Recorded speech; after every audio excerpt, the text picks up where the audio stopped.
એટલે બ્રાહ્મણોને બોલાવીને જ્યોતિષ જોવરાયું. ચાલો હું તમને જોઈ દઉં, મને જેટલું આવડે છે એટલું. કોઈને કહેતા બરોબર લોક કિયા જાય, કોમ્પ્યુટરમાં હશે. રેડી? ચાલો. કેટલા ગ્રહ છે ખબર છે? કેટલા છે? 9. પહેલો ગ્રહ કયો છે? સૂર્ય. સૂર્ય શું કરે? જે સવારે વહેલા ઉઠી જતા હોય ને એને સમજવાનું કે આપણા જન્માક્ષરની અંદર સૂર્ય પાવરફુલ છે. જેને નીંદર જ ન ઉડતી હોય ને એને સૂર્યનો માણેક પહેરી લેવો, એના 7000 જપ કરાવવાના, એનો હવન કરાવવો. 12,000 રૂપિયા જેવો ખર્ચો થાય. હું ખર્ચો કહેતો જાઉં એટલે તમારે પછી કંઈ કરાવવું હોય તો મહિનો દીશી આપણે. એટલે સૂર્ય ના જપ, સૂર્યનો નંગ એ તમને અસર કરે. એ પછી કહીશું તમને. એટલે પેલો સારો હોય તો નિયમિતતા હોય, અને જો નબળો હોય તો અનિયમિતતા હોય. પછી આવે ચંદ્ર. ચંદ્ર છે ને એ મનનો કારક છે. હા, જેનો ચંદ્ર પાવરફુલ હોય ને એનું મન બહુ મક્કમ હોય. એનું મન એમ કે આમ થાય એટલે થાય ને થાય, આમ કરવું છે એટલે કરે ને કરે છે.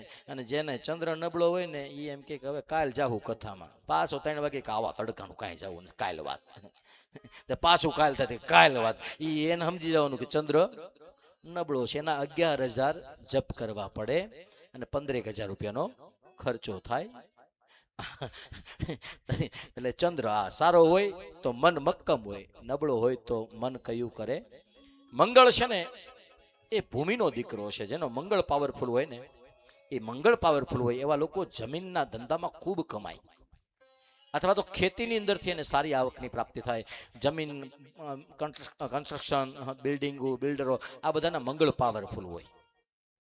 એટલે સારા હોય ને એના આ બધા લક્ષણો હોય. અને જેનો નબળો હોય એને તો મંગળ કુંવારો છે એટલે વાંઢાઓને વધારે, લગ્ન થયા ન હોય એને વધારે અસર કરે. એટલે પાઘડીએ છે ને હાટડીએ છે ને આંકડે બેઠો. એ મંગળ છે કુંવારો છે એટલે જડ જેને બેહી ગયો એને થવા ન દે. આ એક નોર્મલ. અને બીજી વસ્તુ, જેનો મંગળ નબળો હોય ને એને લોહીના રોગ બહુ હોય. હા, ચામડીના જે રોગ થાય, બ્લડ કેન્સર, આ બધામાં મંગળ. એવા લોકો મંગળના જપ કરે તો એ ચામડીના રોગથી, કે એ મંગળવારે તો પણ ચામડીના રોગથી આ મંગળ છે. પછી આવે બુધ. બુધ છે ને મિત ભાષી ગ્રહ છે. જેનો બુધ પાવરફુલ હોય ને એ બોલે તો મજા જ આવે, એકદમ સ્વીટ બોલે.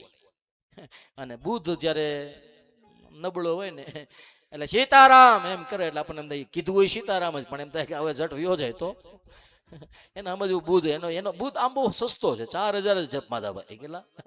4,000. ત્રીજી આંગળીમાં કે પાનું પહેરી જો લીલા કલરનું તો કામ થઈ જાય. એ 4,000 ના તો બહુ જાજા ખર્ચો ન થાય.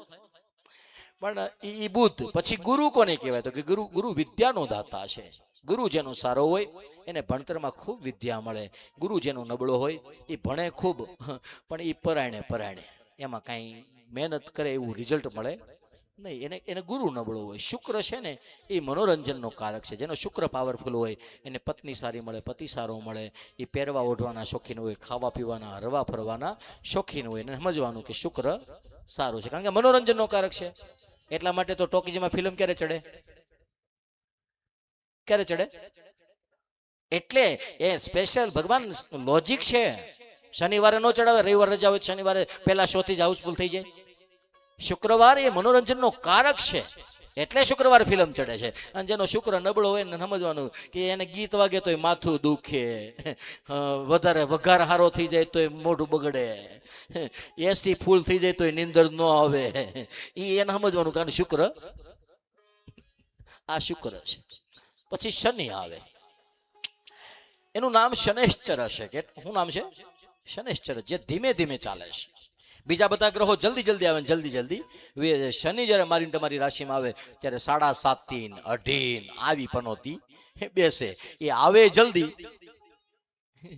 જાય મોડો. ધીમે એને જરીકે ઉતાવળ ન હોય. પણ શનિ જેનો પાવરફુલ હોય એને ગમે એમ ઊંધું નાખે તો એનું છતું પડે. એ જ્યાં પગ મૂકે ત્યાંનો રસ્તો થઈ જાય. આ શનિનું અને શનિ જેનો નબળો હોય એની તમને બધાને ખબર હશે. પનોતી બેઠી છે ને આવું છે ને તેવું. પછી રાહુ છે ને એ બાહુબળ દેનારો છે. જેનો રાહુ પાવરફુલ હોય ને એને સમજવાનું આમ અટકટ્ટા હોય, એની બોડી એકદમ ખડતલ હોય, આમ હટ્ટો કટો, અમારે કાઠિયાવાડમાં કે રૂષ્ટ પુષ્ટ કહેવાય એને. એ હાલો જતો હોય તો કોકને આમ નજરે તરે કે હા એને સમજવાનું કે આ રાહુ જ હાલો જાય છે. એને આમ જાડો હોય, એમ જાડો હરખો એનું બોડી આમ વ્યવસ્થિત સમજવાનું કે આ રાહુ જ હાલો જાય છે. કારણ કે એનું બળ એટલું હોય, એનામાં રોગ પ્રતિકારક શક્તિ, સુઈ જાય તો ઊંઘ એટલી કરે, ઉજાગરો કરે તો ઉજાગરો એટલો કરે, એ ટૂંકમાં જે જમવા બે તો જમી એટલું લે, એ જેની વાહે પડે એ પૂરું કરે. એને સમજવાનું રાહુ પાવરફુલ છે. અને રાહુ જેનો નબળો છે ને એને તાવ આવે ને તોય બાટલા ચડાવવા પડે, માથું દુખે તો એમ્બ્યુલન્સ બોલાવવી પડે. એને સમજવાનું કે આપણો રાહુ નબળો છે. કેતુ કુલસ્યોન્નતિ, જેનો કેતુ સારો હોય ને એને સગા સારા મળે, સંબંધી સારા મળે, મિત્ર સારા મળે, ભગવાન ગામ સારું મળે. કારણ કે કેતુ એ ધજા છે, અને ધજા ત્યાં જ લાગે જ્યાં મંદિર હોય. એટલે આ 9 ગ્રહોમાં આ સામાન્ય જન્માક્ષર છે. પછી તમારી રીતમાં તમારે એમાં ગોતી લેવાનું શું સારું છે ને શું નબળું છે.